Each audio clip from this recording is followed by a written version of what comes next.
नमस्कार, आप देख रहे हैं टीवी 20 न्यूज। टीवी 20 न्यूज पर खबरों का सिलसिला जारी है, बने रहिए हमारे साथ। नमस्कार दोस्तों, मैं डॉक्टर मनीष।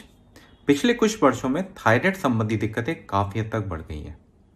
कई लोग के थायराइड में काफी हद तक उछाल देखने के लिए मिल रहा है। कई लोग थायराइड की दिक्कत के साथ घेंगा रोग, जिसको हम गॉइटर बोलते हैं, उसके साथ भी हमारे पास क्लिनिक में कई बार आ रहे हैं।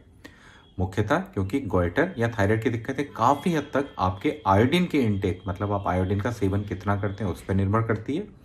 आयोडीन का एकमात्र जो सोर्स है वो सिर्फ और सिर्फ सफ़ेद नमक या वाइट नमक में ही मिलता है। हालिया कुछ वर्षों में ये भी देखा गया है कि हिमालयन सॉल्ट, पिंक सॉल्ट या सेंधा नमक का उपयोग काफ़ी हद तक बढ़ गया है, जिसमें आयोडीन की भरपूर मात्रा नहीं उपलब्ध होती है। अगर किसी व्यक्ति से या किसी पेशेंट से जब भी हम पूछने की कोशिश करते हैं कि उसने आयोडीन नमक क्यों छोड़ दिया और सेंधा नमक का क्यों उपयोग कर रहा है, तो उसका मुख्यतः कारण जो हमें देखने के लिए या समझने के लिए मिलता है कि सेंधा नमक का बहुत अच्छा असर आता है ब्लड प्रेशर पे। इससे ब्लड प्रेशर में होने वाली वृद्धि या उछाल काफ़ी हद तक कम देखने के लिए मिलता है। तो आज हम इसी चर्चा की बात करें, क्या सेंधा नमक खाने से ब्लड प्रेशर की संभावनाएं काफ़ी हद तक कम हो जाती हैं। बात करें इस भ्रांति की, तो ये भ्रांति एकदम गलत है। मूलतः ब्लड प्रेशर एक ही चीज़ पर निर्भर करता है कि आप अपने नमक में सोडियम की मात्रा कितनी है। और जैसे ही हम कंपेयर करते हैं आयोडीन वाले सॉल्ट को और पिंक सॉल्ट को, लगभग सोडियम की मात्रा लगभग एक बराबर ही है। बहुत ज़्यादा अंतर दोनों में नहीं है। अगर हम बात करें 1 टीस्पून पिंक सॉल्ट की और 1 टीस्पून वाइट सॉल्ट की, जिसमें आयोडीन युक्त नमक की बात कर रहे हैं, तो उसमें लगभग सोडियम की मात्रा लगभग एक बराबर ही है।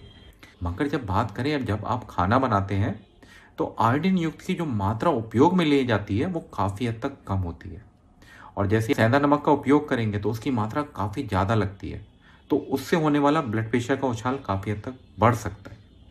दूसरी उपयोगी बात, एक स्टडी में देखा गया जिसमें जो लोग सेंधा नमक का इस्तेमाल कर रहे थे और कुछ लोग जो आयोडीन युक्त नमक का इस्तेमाल कर रहे थे, उसमें यह पाया गया कि दोनों को उपयोग लाने में ब्लड प्रेशर के मरीजों में कोई भी खास प्रभाव नहीं पड़ता है। तो कोशिश करिए कि आप थायराइड से होने वाली दिक्कतों से बचिए। हो सके तो घेंगा रोग से दिक्कतों से बचिए। जितना हो सके आयोडीन युक्त नमक का इस्तेमाल करें।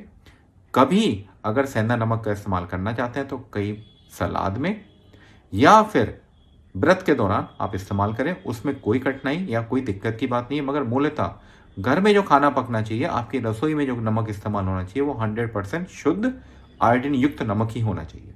बहुत बहुत धन्यवाद।